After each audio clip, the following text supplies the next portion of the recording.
Bismillahirrahmanirrahim. Assalamualaikum warahmatullahi wabarakatuh. Alhamdulillahirabbil alamin.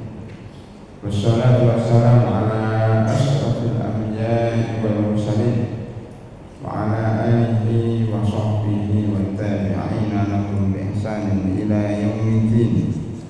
Ya ayyuhalladzina amanu taqullaha haqqa tuqatih wa la tamutunna illa wa antum muslimun. Summa amma ba'd.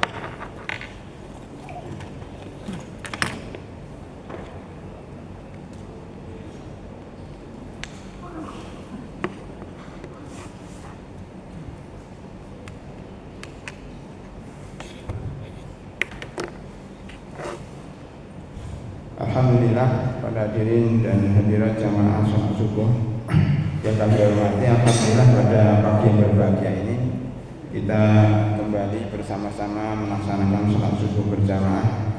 Mudah-mudahan Allah Subhanahu wa taala meridhai langkah kita. Amin ya rabbal alamin. Pada kesempatan yang berbahagia ini kita masih membahas seputar fikih masjid. Pagi hari ini kita khusus akan membahas tentang sholat tahiyatul masjid. Sholat tahiyatul masjid. Jadi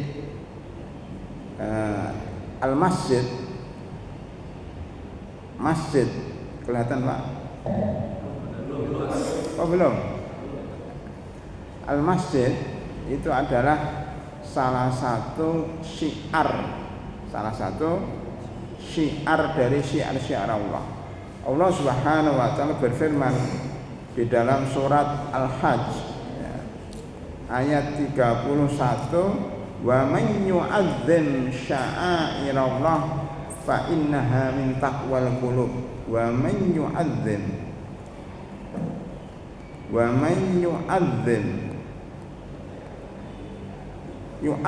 artinya adalah memuliakan, dari kata azama, ya'zum, azama yu'azzim, memuliakan, membesarkan. Seperti kita mengatakan shadaqallahul azim, Allah itu yang sangat agung. Azim itu agung, mengagungkan syiar Allah, yaitu salah satunya masjid. Masjid merupakan syiar Allah. Barang siapa yang mengagungkan syiar Allah berarti hatinya bertakwa. Masjid termasuk syiar dari syiar Allah, maka harus diagungkan. Salah satu pengagungan masjid itu dengan tahiyat. Kata tahiyatun, ya, tahiyatul masjid berarti penghormatan terhadap masjid. Ya, tahiyat ini artinya penghormatan. Jadi masjid itu harus dihormati. Salah satu penghormatannya dengan memuliakannya. Memuliakan dengan apa? Dengan sholat. Ya, maka muncullah istilah sholat tahiyatul masjid. Muncullah sholat tahiyatul masjid. Jadi wa man yu'azzim sya'airah fa innaha min taqwal qulub.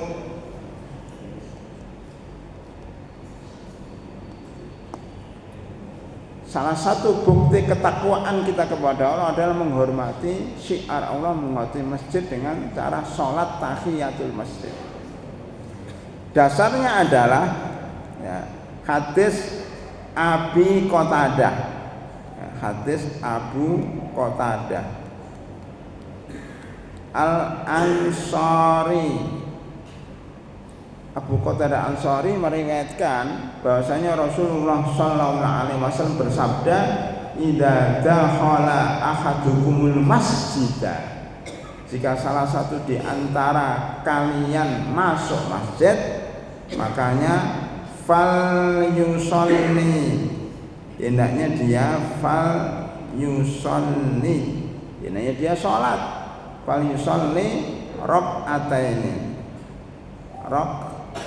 rakaataini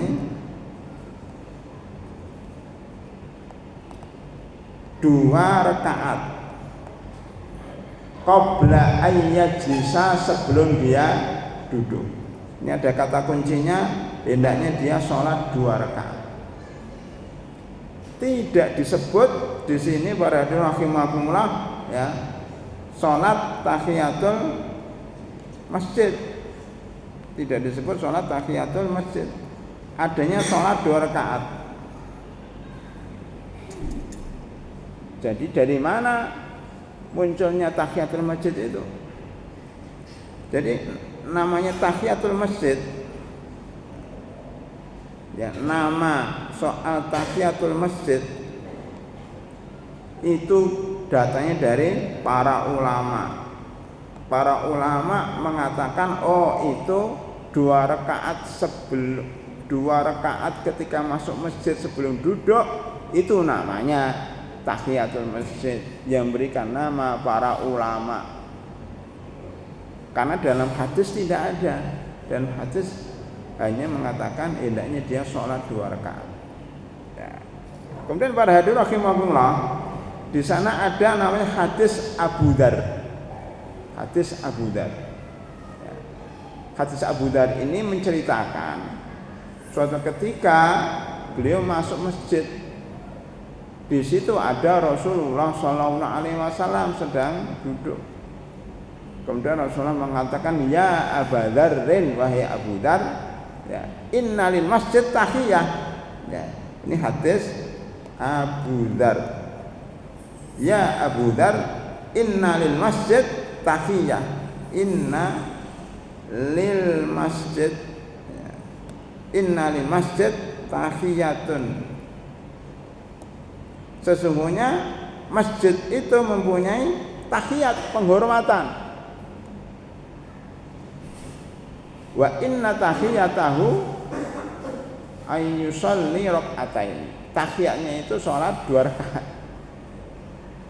Maka kemudian Abu Dzar sholat 2 rakaat. Hadis ini para hadirin rahimakumullah ya, ini hadis dhaif. Hadis dhaif tidak bisa dijadikan sandaran ya. Jadi cerita atau sebab munculnya sholat tahiyatul masjid bukan dari hadis ini, karena hadis ini tidak dianggap. Munculnya itu ijtihad para ulama, namanya tahiyatul masjid. Soal nama tidak penting, yang penting itu sholatnya. Sebagaimana kalau kita mengatakan surat Al-Ikhlas, surat Al-Falaq, surat apa lagi? Al-Ikhlas, Al-Falaq, An-Nas, itu nampaknya dalam hadis tidak seperti itu. Dalam hadis disebutkan bahwa membaca Qul huwallahu ahad, surat Qul huwallahu ahad, surat Qul a'udzu birabbil falaq. Jadi kadang-kadang nama itu ada ijtihad dari para ulama ya. Kemudian Hamim as-sajdah ya. Ada seterusnya. Jadi nama-nama surat ya kadang-kadang itu berasal dari para ulama, bukan dari Rasulullah SAW. Tapi nggak masalah, seperti namanya Ghafir, surat Ghafir dan surat Al-Mu'min. Nah, itu ada 2 nama, satu surat banyak nama. Al-Fatihah mempunyai nama Ummul Kitab, Ummul Kitab, Fatihatul Kitab, dan lain-lainnya. Surat At-Taubah itu surat Al-Fadhihah, surat At-Taubah. Nah, itu beberapa nama dalam satu surat. Nama-nama itu kadang ijtihad dari para ulama. Sebagaimana kita belajar ilmu usul fikih itu dari mana? Dari ulama. Ilmu mustalah hadis dari mana? Dari ulama. Pada zaman dahulu tidak dikenal. Sahabat belajar usul fikih nggak ada. Sahabat belajar mustalah hadis, sahabat belajar ilmu tafsir itu nggak ada. Ya, itu hanya penamaan para ulama untuk memudahkan dalam belajar. Nah, dulu belajar Islam begitu aja, tidak dipilah-pilah ilmu tafsir, ilmu fikih, ya ilmu hadis, ilmu tajwid, tidak ada dulu. Itu hanya penamaan para ulama. Penamaan para ulama itu bukan ibadah para hadirin. Oleh karena itu nama tahiyatul masjid bukan nama yang kita niatkan ibadah, itu hanya sekedar penyebutan. Yang ibadahnya sholatnya itu sholat 2 rakaat. Ya. Hadirin rahimakumullah, ya. Itu soal nama. Ya, pertama soal nama. Yang kedua, hukumnya apa? Sholat tahiyatul masjid. Hukum sholat tahiyatul masjid, hukumnya apa? Untuk menentukan hukum ini harus kita lihat ilmu usul fikih. Jadi ahli fikih itu merujuknya kepada usul fikih, dasar-dasar fikih, dasar-dasar untuk mengistimewakan suatu hukum. Dari mana datangnya hukum itu? Dari lafaz Al-Quran dan Sunnah. Munculnya hukum dari lafaz, dari kata-kata yang ada dalam Al-Quran dan Sunnah. Ya, makanya sumber hukum 1 Al-Quran dan Sunnah, 1 Al-Quran, 2 Sunnah, 3 Al-Ijma', kesepakatan ini pun berdasarkan harus Al-Quran dan Sunnah. Yang keempat Al-Qiyas, analogi pun mengambil dari Al-Quran dan Sunnah. Intinya sumber hukum utama adalah lafaz-lafaz dalam Al-Quran dan Sunnah. Sekarang kita ingin bahas hukum tahiyatul masjid. Ngambilnya dari mana? Ngambilnya dari kata ini, fal yusolli. Ya, hadis Abu Qatadah, saya terus sekali lagi, fal yusolli. Fal yusolli ini sighahnya, bentuknya itu fi'il amr, kata perintah. Dalam bahasa Indonesia juga ada kata perintah, kata kerja, ya kata benda dan seterusnya. Dalam bahasa Arab juga ada namanya fi'il amr, kata perintah. Di dalam kaidah usuliyah disebutkan kullu al-aslu fil amri lil wujub. Pada dasarnya setiap kata perintah menunjukkan kewajiban. Pada dasarnya kata perintah menunjukkan kewajiban. Illa ma dalla dalilun ala khilafihi, kecuali kalau ada dalil yang menunjukkan bahwa itu bukan perintah. Ini penting Pak, kita memahami usul fikih dikit-dikit.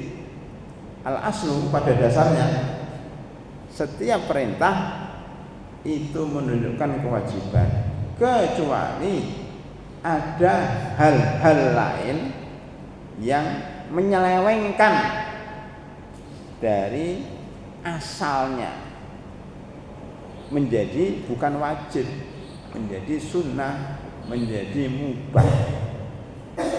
Contohnya adalah hadis ini, fal yusalli, hendaknya dia sholat. Apakah sholatnya wajib? Iya wajib, karena kata asal kata perintah adalah wajib, berarti sholat tahiyatul masjid pada asalnya wajib. Tetapi ternyata di sana ada dalil-dalil lain yang memindahkan dari wajib kepada tidak wajib. Apa itu dalilnya? Di sana ada beberapa hadis, ya. Di antaranya adalah hadis seorang badui, ya, yang bertanya kepada Rasulullah Sallallahu Alaihi Wasallam apa kewajiban dia dalam Islam. Salah satunya Rasulullah menyebutkan sholat 5 waktu, subuh, zuhur, asar, maghrib, isya. Dia bertanya lagi, ada enggak selain itu? Kata Rasulullah, tidak ada. Tidak ada kewajiban sholat kecuali sholat 5 waktu. Berarti selain sholat 5 waktu bukan wajib. Ini jadi ada hadis lain yang isinya sholat 5 waktu, kewajiban sholat 5 waktu. Kewajiban inilah yang memalingkan suatu perintah menjadi sunnah. Jadi akhirnya rahimahullah ini digabung ke sini. Oleh karena itu kalau orang mau mengisahkan hukum harus tahu banyak hadis, harus tahu banyak ayat. Tidak boleh orang hanya hafal satu ayat langsung tiba-tiba menyimpulkan, itu enggak boleh. Orang hanya hafal satu hadis tiba-tiba menyimpulkan, enggak boleh. Harus dibandingkan dengan hadis-hadis yang lain. Maka salah satu syarat mujtahid itu adalah menghafal Al-Quran, menghafal ayat-ayat hukum, menghafal hadis-hadis hukum, minimal buku Umdatul Ahkam karangan Abdul Ghani Al-Maqdisi yang meninggal dunia tahun 500 Hijriah. Itu kumpulan hadis-hadis yang diriwayatkan oleh Bukhari dan Muslim yang berisi tentang khusus hadis-hadis hukum. Kemudian dikembangkan oleh Ibnu Hajar Al-Asqalani dalam buku Bulughul Maram, hadis-hadis hukum yang diriwayatkan oleh Bukhari dan Muslim ditambah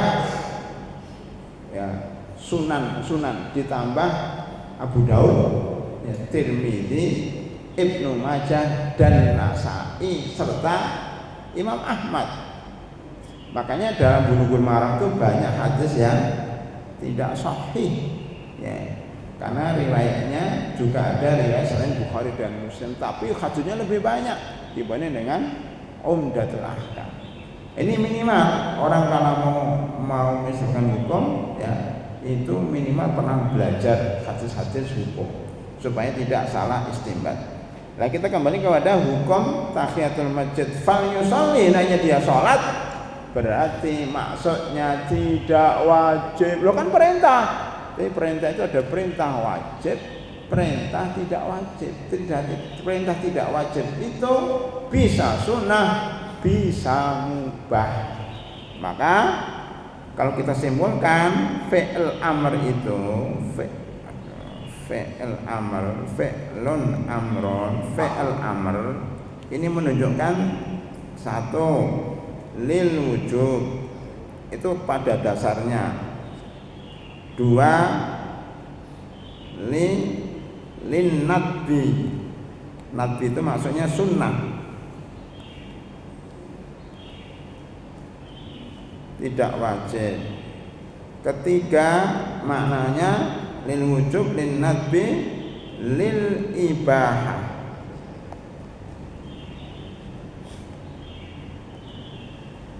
Mubah. Jadi tidak setiap Nabi berperintah itu wajib dilakukan, kok bisa. Termasuk perintah Allah SWT bukan berarti harus dilakukan. Nah, gitu Pak ya. Tidak setiap perintah Allah dan Rasul itu wajib. Ini penting Pak. Nanti karena orang-orang awam kan wajib dikerjakan, enggak. Tidak. Dilihat dulu konteksnya apa. Makanya saya berikan contoh tadi. Kalau contohnya sunnahnya ini kan, fal yusolli, hendaknya dia sholat. Tapi kalau orang nggak sholat, masuk masjid langsung duduk, dosa enggak? Masuk masjid langsung duduk, dosa enggak? Enggak kan? Berarti kan nggak wajib, padahal perintah dari Rasulullah. Nah, gitu. Contoh lil ibahah. Sekarang perintah untuk menunjukkan kebolehan, bukan wajib, bukan sunnah. Contohnya dalam surat Al-Maidah, ya, surat Al-Maidah ayat 2. Allah berfirman, wa idza halaltum fastadu. Wa idza halaltum fastatu ini. Fastatu.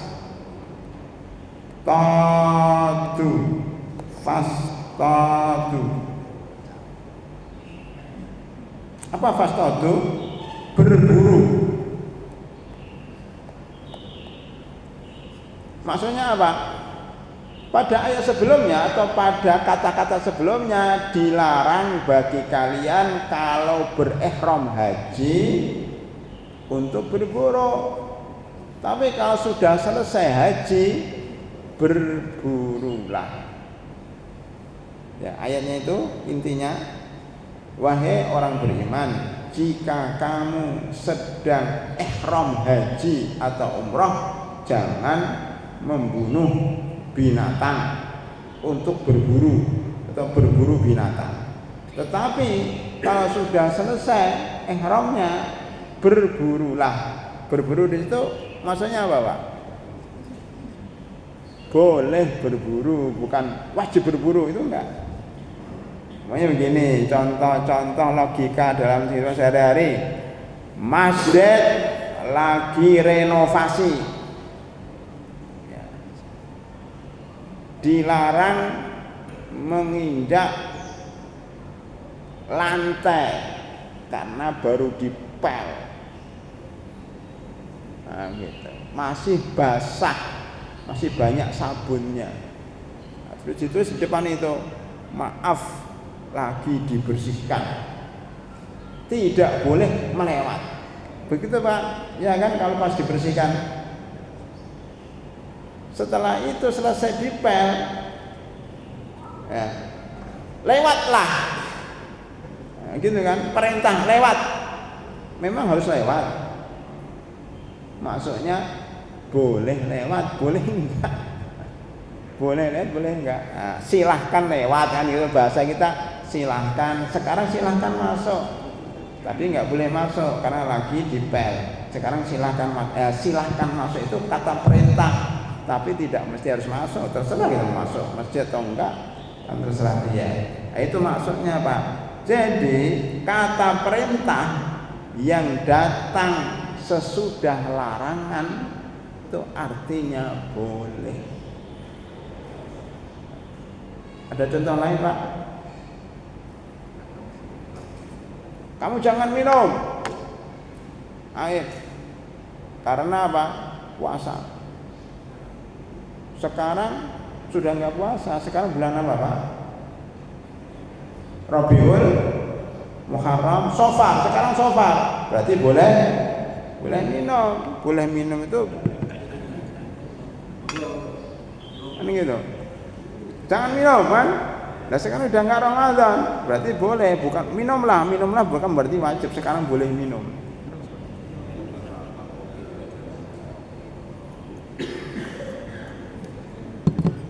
Ini contohnya mau minum tapi pakai dipraktekkan. Nah, saya minta contoh dari jamaah, nggak disebut. Ini penting para hadirin ya. Jadi perintah setelah larangan itu maknanya boleh. Saya tulis biar ingat. Perintah setelah larangan menunjukkan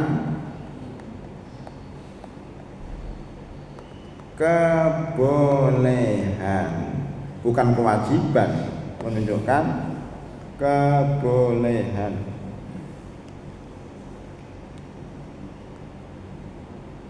Nah, walaupun ada ulama yang mengatakan kadang menunjukkan kebolehan, kadang menunjukkan sunnah atau anjuran. Nah, itu khilaf, tapi saya ngambil yang mudah saja. Setiap perintah yang datang sesudah larangan menunjukkan kebolehan, bukan menunjukkan kewajiban. Nah, begitu. Kan kembali kepada kita membahas apa tadi sih? Apa hukum sholat tahiyatul masjid?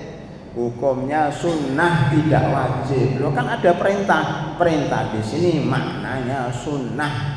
Ya. Bahkan perintah juga maknanya ibahah.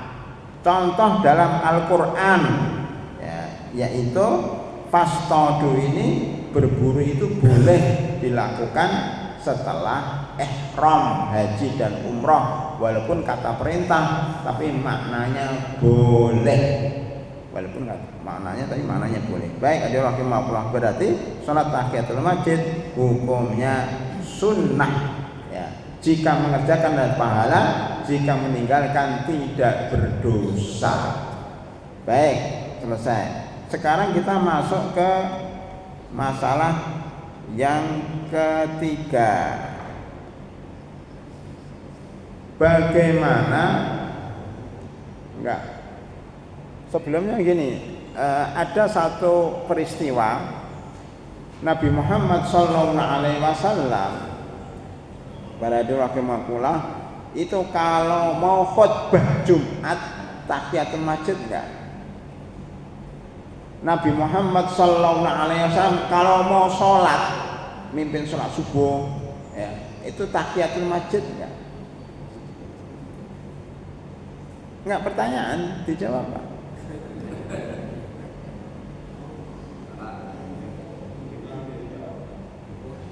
Menurut riwayat-riwayat yang ada, beliau tidak tahiyatul masjid. Kalau datang mau khutbah Jumat langsung dari rumah langsung naik mimbar. Kalau mau sholat keluar dari rumah langsung masuk masjid, langsung jadi imam. Tidak tahiyatul masjid dulu. Kita sebagai umat Nabi Muhammad SAW, apakah mengikuti Nabi atau tidak? Tadi imamnya mana, Pak Zainal mana? Tahiyatul masjid enggak tadi? Atau khatib itu tahiyatul masjid enggak? Jadi gini, ini agak melebar dikit enggak apa? Kita ngobrol santai, ngobrol ilmiah. Kalau ada dua hal, perintah dan perbuatan, kita ikuti perkataan dan perbuatan, kita ikuti yang mana? Ada dua ini. Nabi Muhammad SAW berkata, Nabi Muhammad SAW berbuat. Perbuatannya kadang tidak sama dengan perkataannya. Gimana Pak? Ada enggak? Ya tadi saya katakan, beliau mengatakan, ayo wahai umat Islam, kalau masuk masjid hendaknya sholat tahiyatul masjid 2 rakaat. Lah beliau sendiri masuk masjid enggak sholat 2 rakaat Pak, langsung khutbah, langsung jadi imam. Kita ikuti yang mana? Perbuatan atau perkataan? Lah perbuatannya enggak ditiru.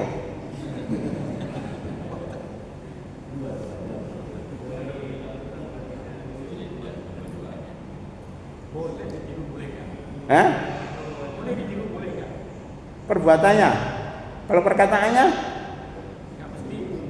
sama juga, boleh dikerjakan boleh enggak. Ini kan sunnah. Maksudnya begini Pak, dalam kaidah usul fikih, kalau bertentangan antara perkataan dan perbuatan, maka yang didahulukan yang mana? Kok bisa perbuatan? Perkataan.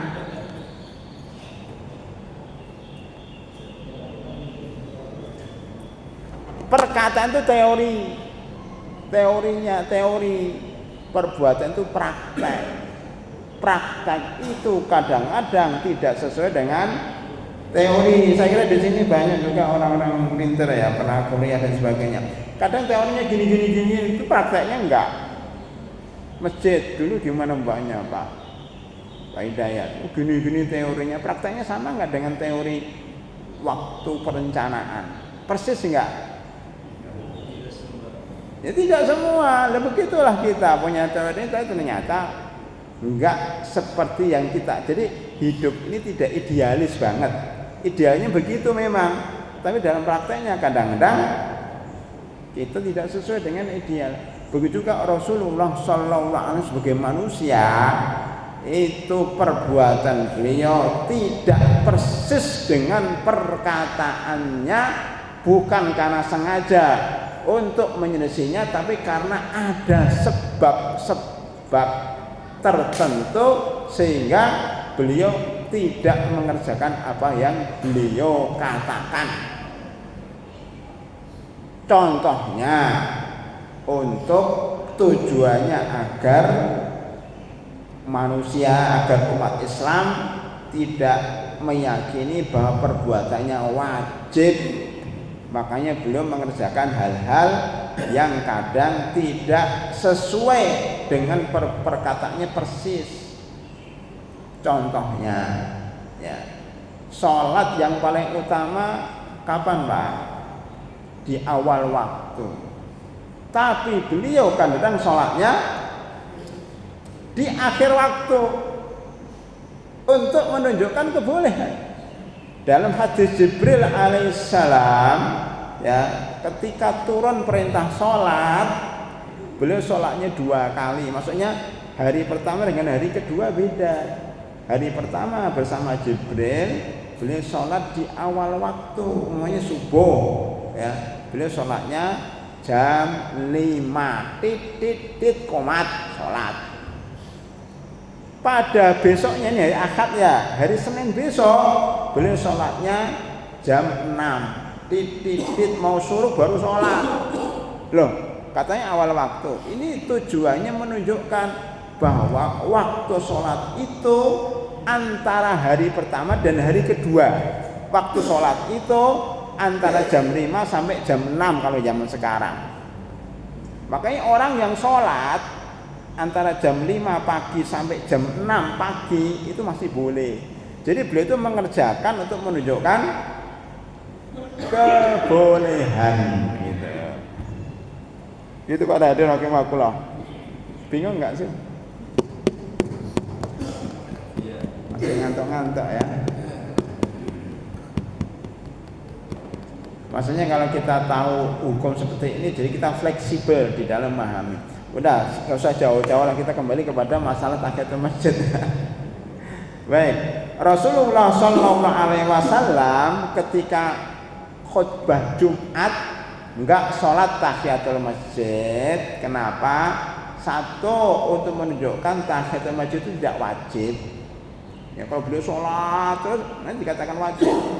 Kedua, untuk menunjukkan bahwa sang imam, khusus imam, ya, kalau rumahnya dekat dengan masjid, ya, itu boleh datangnya pas mau masuk waktu. Jadi 2 menit lagi mau azan. Makanya kalau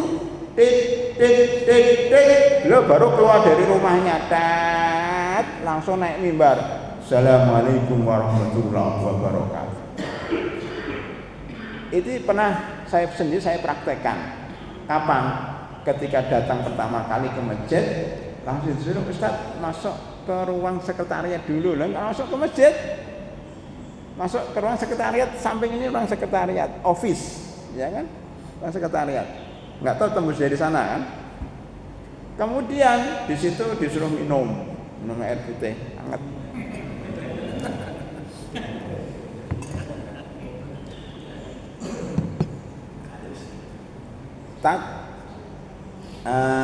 Karena shopnya penuh kan, nanti langsung naik dulu atau di depan. Udah, saya langsung naik aja. Kemudian silahkan naik. Saya dari kamar sini tek naik. Enggak salat tahiyatul masjid. Itu mengikuti Rasulullah Sallallahu Alaihi Wasallam. Kalau mau keluar salat tahiyatul masjid dulu juga nggak apa-apa. Itu tinggal pilihan. Itu boleh itu dan itu boleh. Nah itu Pak, pada doa itu menunjukkan 2, pertama tahiyatul masjid tidak wajib, yang kedua langsung naik juga dibolehkan khusus imam. Nah, itu boleh, termasuk langsung jadi imam. Ya itu tujuannya, ya menunjukkan bahwa itu dibolehkan. Hadirin rahimakumullah. Jadi perkataan dan perbuatan kadang-kadang berbeda untuk menunjukkan kebolehan. Contoh yang lain, ya saya singkat saja karena nanti melebar kemana-mana. Jadi sholat taraweh, ini jelas sekali sholat taraweh. Beliau sholat taraweh hanya 3 malam saja. Loh, kita malah ngerjakan sholat taraweh berapa? Sebulan. Wah, lebih hebat dong dari Nabi. Nabi itu sholat tarawih berjamaah hanya 3 malam. Beliau meninggalkan, maka saya katakan tadi, milih perkataannya atau perbuatannya. Kalau milih perbuatan Nabi berarti antum itu sholat tarawihnya berjamaah hanya 3 malam. Ditanya, loh kenapa 3 malam? Mengikuti Nabi katanya. Tapi ternyata enggak, hampir semua orang seluruh dunia ini 99% itu sholat tarawehnya 1 bulan, padahal Nabi cuma 3 malam. Nah itu Pak rahasianya. Karena Nabi ini tidak sholat taraweh berjamaah, beliau sendiri mengatakan saya sengaja nggak sholat taraweh berjamaah dengan kalian karena saya khawatir kalau saya sholat 1 bulan nanti dianggap itu wajib, dan kalau wajib kalian tidak akan kuat, maka saya sengaja nggak sholat bersama kalian untuk menunjukkan sholat tarawih itu nggak wajib. Nah, begitu para hadirin. Nah, ini pernah dilakukan oleh Abu Bakar Siddiq radhiyallahu anhu dan suatu riwayat beliau mengatakan suatu ketika saya setahun nggak korban padahal dia kaya. Kenapa? Supaya orang tidak menganggap bahwa korban itu wajib. Nah, itu menunjukkan kebolehan. Jadi wakil makna beliau seorang tokoh. Ini kalau diteruskan panjang. Satu lagi, suatu ketika Rasulullah Shallallahu Alaihi Wasallam diminta untuk sholat jenazah. Ditanya punya utang enggak? Utangnya banyak. Sudah dibayar? Belum. Ya sudah. Saya nggak mau menyolatinya. Beliau langsung pergi. Tapi kalian sholatilah. Apel kan? Padahal baru soal hukum udah bel. Ada rahimakumullah. Sekarang saya tanya, Bapak mengikuti Nabi atau mengikuti perkataannya? Beliau mengatakan begini, saya nggak mau nyolatin orang yang punya utang. Tapi kalian sahabat-sahabat sholatilah. Jadi beliau kamu sholatin, saya enggak. Ngikutin Nabi atau ngikuti perbuatannya atau ngikuti perkataannya? Ngikuti perkataannya. Lo kok bisa? Beliau nyuruh orang nyolati jenazah, dia sendiri enggak. Karena beliau seorang pemimpin. Ya, pemimpin itu kalau enggak mau nyolatin berarti yang jenazah ini bermasalah karena mesti punya utang. Kalau dia sholatin nanti utangnya dianggap lunas. Kalau dianggap lunas orang akan utang semuanya dan nggak usah bayar. Yang penting disolati Nabi Muhammad SAW. Akhirnya membuat orang akhirnya kecanduan utang dan nggak bayar. Makanya supaya orang itu kalau utang bayar nggak usah disolatin, nanti takut ya kalau nggak disolatin Nabi Muhammad SAW. Makanya mereka akhirnya tidak berani utang kecuali membayar. Jadi sebagai shock terapi. Itu namanya beliau marah tetapi dengan cara tidak mau nyolatin. Tapi orang lain boleh nyolatin gitu loh Pak. Ya gitu dulu Pak ya, biar enggak saya khawatir tambah bingung gitu ya. Jadi rahimakumullah. Jadi kalau ada perkataan dan perbuatan bertentangan, maka kita mengikuti perkataannya bukan perbuatannya, karena perkataan itu teori, perbuatan itu praktek. Ya, baik. Ini karena bel masih ada 10 menit sampai 15 menit karena ada larangan sholat pas matahari terbit. Mau kita bahas sebenarnya belum nyampe ya. Nomor 3, nomor 2 tadi Pak ya. Nomor 2, nomor pertama nama, nomor 2 hukum. Sekarang nomor 3. Para hadirin, apa judulnya? Sholat tahiyatul masjid berkali-kali.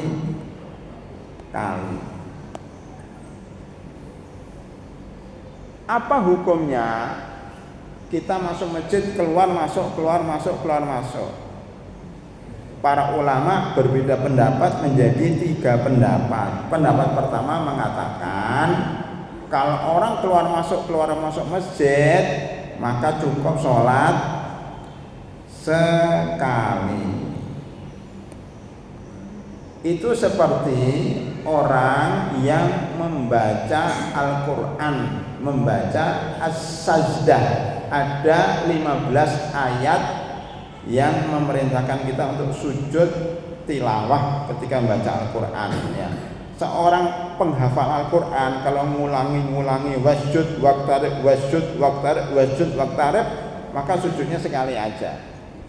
Seperti juga orang yang keluar masuk Mekah, sopir yang ngantar penumpang masuk keluar Mekah, cukup tawafnya sekali. Kalau seorang sopir taksi setiap masuk Mekah suruh tawaf, keberatan, karena beliau itu masuk ke Mekah itu untuk ngantar jamaah, bukan untuk haji dan umroh. Kalau setiap masuk Mekah suruh tawaf, dia keberatan, makanya cukup umroh sekali, habis itu dia nggak usah tawaf, ya. Pendapat kedua mengatakan sholat berkali-kali, ya, setiap dia masuk masjid dia harus sholat tahiyatul masjid. Ini seperti orang mendengar azan. Kalau kita mendengar azan, setiap orang muadzin azan, kita diperintahkan untuk mengulangi perkataan muadzin. Makanya di sini di Masjid Al-Fatah Devilan Nusa Indah ini terdengar azan di Masjid Al-Fatah. Nanti terdengar azan di Masjid Al-Amin, terdengar azan di masjid mana lagi, Al-Falah, ya. Kalau mendengar masjid ini berarti dia menjawab azan, mendengar lagi menjawab azan, mendengar lagi menjawab azan. Berarti kalau dia sholat masuk masjid harus sholat tahiyatul masjid. Yang ketiga, ini yang paling lebih tepat adalah dilihat dulu, Pak. Kalau dia masuk masjid, ya, jedanya panjang, maka hendaknya dia sholat tahiyatul masjid. Contohnya, dia masuk masjid pada waktu maghrib, maka sholat tahiyatul masjid. Kemudian dia pulang, isya datang lagi, sholat lagi, padahal cuma 40 menit. Tetapi kalau jedanya pendek seperti ini, panitia biasanya ada makan pagi, Pak. Ini contoh untuk contoh. Nah, ada panitia yang masuk keluar ngurusin makanan. Masuk baru keluar ngambil air, masuk lagi tahiyatul masjid. Nanti keluar lagi, ya kapan selesai urusannya? Baru keluar masjid masuk lagi tahiyatul masjid, kan nggak masuk akal juga.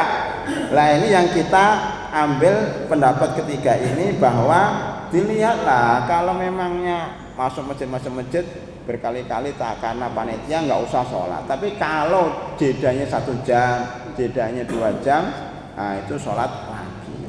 Ada satu cerita, Pak, sebagai penutup, ya, sebagai cerita. Suatu ketika Rasulullah Shallallahu Alaihi Wasallam iktikaf di masjid, ya. Tiba-tiba di luar ada istrinya namanya Sofiyah binti Huyai bin Akhtab, anak Yahudi yang dinikahi oleh Rasulullah Sallallahu Alaihi Wasallam, mau curhat, ya. Beliau curhat, maka Rasulullah keluar masjid berbicara dengan Sofiyah, kemudian diantar, karena beliau perempuan, diantar sampai rumahnya di depan masjid. Beliau lagi itikaf, masuk lagi, beliau nggak sholat tahiyatul masjid. Kenapa? Lah kan beliau itikaf ngantar orang keluar, kayak ada tamu gitu. Namanya antum lagi kuliah subuh, ada yang manggil keluar sebentar, ngomong sebentar, masuk lagi, kan nggak perlu tahiyatul masjid. Ya seperti itu, Rasulullah mengantar istrinya keluar, udah masuk lagi langsung duduk. Itu menunjukkan pendapat ketiga lebih kuat. Kenapa? Karena melihat jedanya, kalau jedanya panjang sholat tahiyatul masjid, kalau jedanya pendek sholat tahiyatul masjid cukup sekali. Sampai nomor 3 dulu Pak. Di sana ada beberapa kasus. Nanti diantaranya boleh nggak kita sholat tahiyatul masjid di waktu-waktu terlarang. Yang berikutnya, apakah sholat tahiyatul masjid ini sholat tahiyatul masjid di waktu terlarang itu boleh atau tidak? Kemudian apakah sholat tahiyatul masjid harus 2 rakaat? Hanya orang masuk masjid sudah qomat. Lah apakah langsung ikut imam atau sholat tahiyatul masjid dulu? Nah, itu juga akan dibahas nanti insya Allah pada pertemuan mendatang, dan beberapa masalah lain terkait dengan sholat tahiyatul masjid. Ya. Tapi karena waktu sudah habis, kita sampai di sini dulu. Kalau ada pertanyaan 1 atau 2, silahkan sambil menunggu suruk 15 menit. Silakan Bapak yang belakang itu, Pak siapa? Silakan Pak.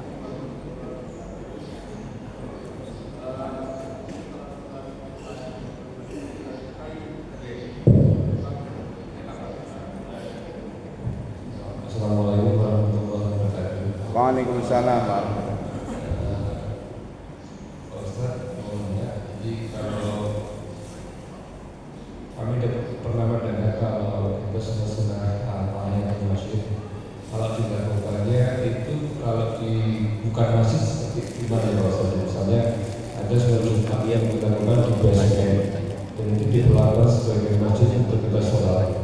Apakah kita juga ada bisa kita sholat tahiyatul masjid, tetapi bentuk fisiknya itu bukan masjid, tapi kayak seperti basement. Seperti kalau kita sholat Jumat di basement gitu ya, ada kumpulan hewan gitu, kita apakah itu boleh Pak sholat tahiyatul masjid di situ? Terima kasih. Ya. Ini bertanya dapat hadiah atau gimana? Yang bertanya? Iya. Berarti dapat hadiah tentang Rafah ini Pak. Kemarin ada anak yang lahir AS on Rafah. Semua mata tertuju kepada Rafah. Ini diambil Pak ya, karena Bapak bertanya dapat hadiah kaos. Satu lagi, nanti saya jawab langsung aja. Satu lagi dapat kaos. Oh itu Pak, langsung Pak. Pak Hidayat, namanya jangan 25 lah tiap kalau bisa 5 biar banyak nanya. Ya silakan Pak. Assalamualaikum warahmatullahi wabarakatuh. Waalaikumsalam. Ini pertanyaan titipan dari sebelah saya. Katanya tadi kalau tidak dinamakan tahiyatul masjid, terus niatnya gimana Mas? Karena selama ini katanya beliau itu kalau mau sholat tahiyatul masjid niat dulu dilafazkan. Itu Ustaz, terima kasih. Tentang niat ya. Nama, soal nama. Oh baik, ada 2 pertanyaan. Cukup 2 pertanyaan dulu.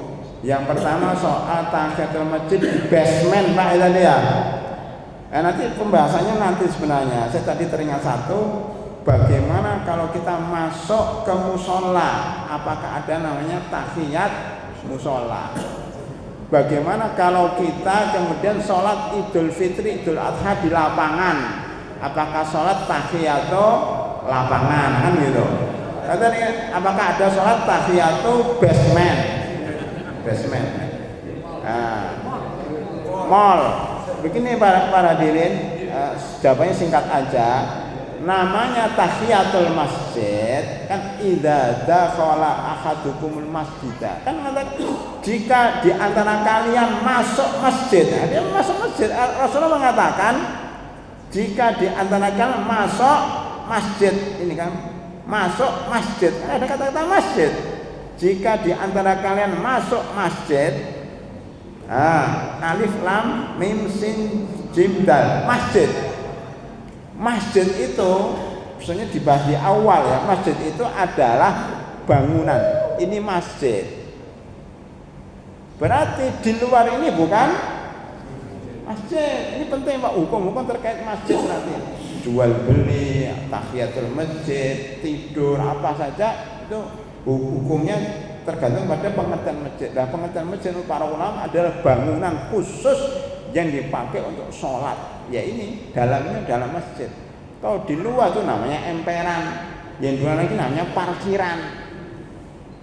Berarti bukan masjid Pak. Berarti kalau masuk parkiran tidak disunahkan sholat tahiyatul parkiran dan tidak disunahkan sholat tahiyatul emperan, kecuali pas sholat Jumat penuh dan dapat emperan, maka boleh di situ kita sholat tahiyatul pengembangan masjid. Lah maksudnya gitu. Kalau biasa gini enggak, di situ enggak langsung duduk aja. Kalau masuk masjid baru sholat. Nah, sekarang basement kalau itu basement itu bentuknya masjid enggak Pak? Karena saya berapa kali khutbah Jumat di basement mall bukan mall. Salah satunya Pak, masih ingat saya gedung Sampurna itu di Kuningan tuh ya, kalau nggak salah kan gedungnya besar itu di basement. Apalagi di gedung mana lagi di basement dan tempat parkiran ada namanya Menara M itu juga sholatnya di parkiran. Kalau sholatnya di parkiran nggak ada bangunannya maka nggak usah sholat tahiyatul parkiran.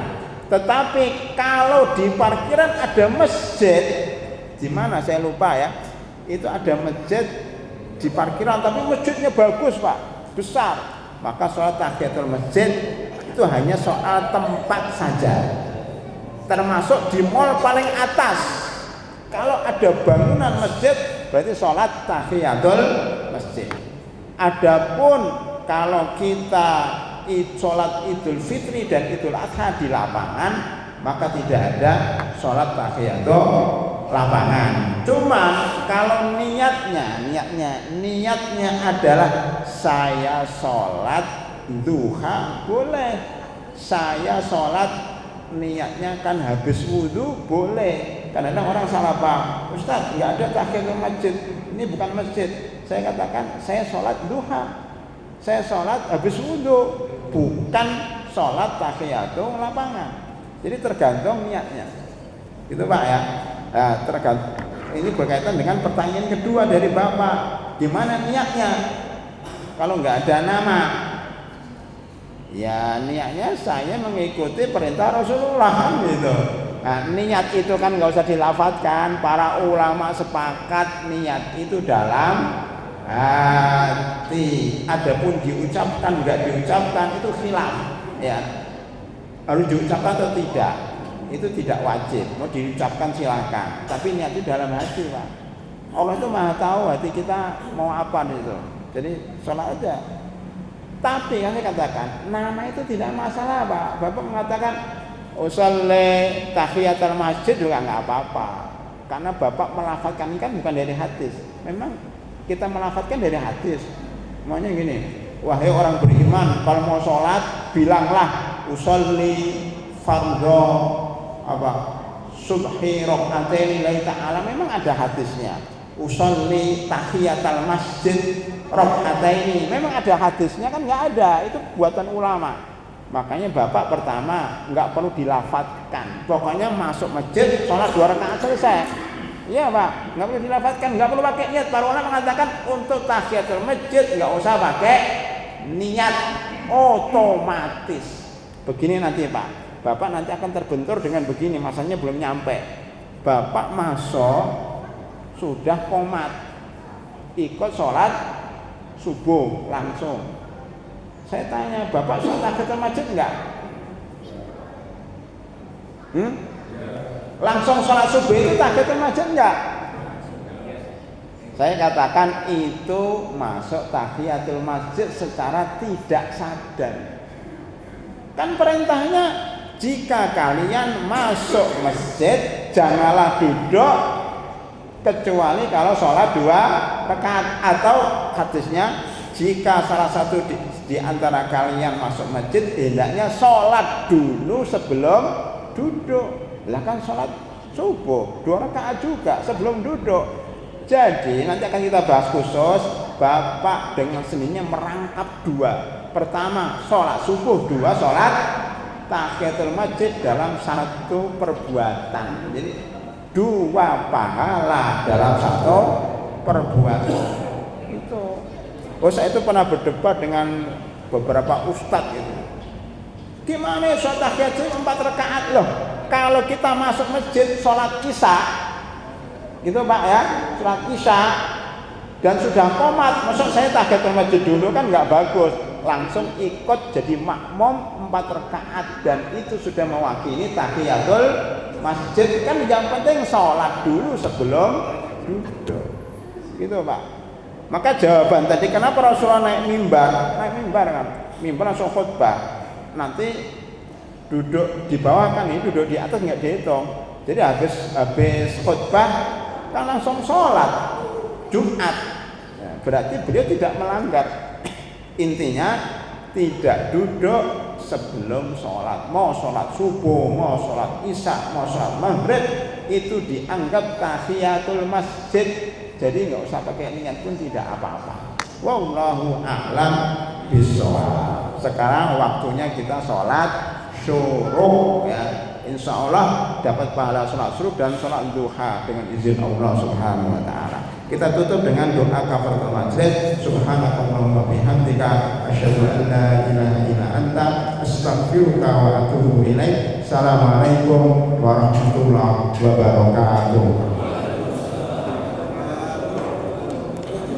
Ini harus disegerakan, Ustaz. Oh ya, Harus disegerakan.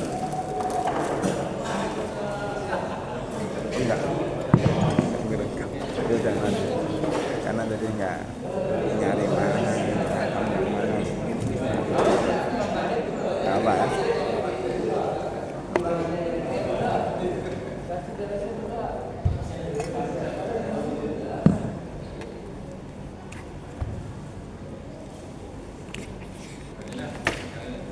Udah mati. Oh iya, ntar di sini ya. Oh, nggak lagi.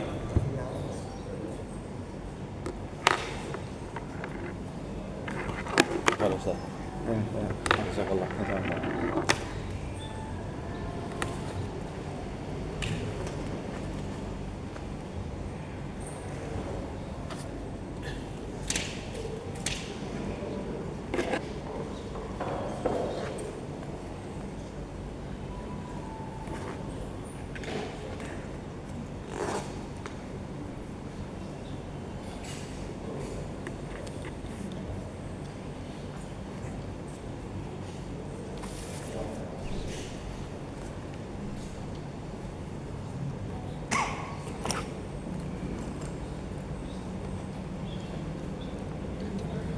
Lupa.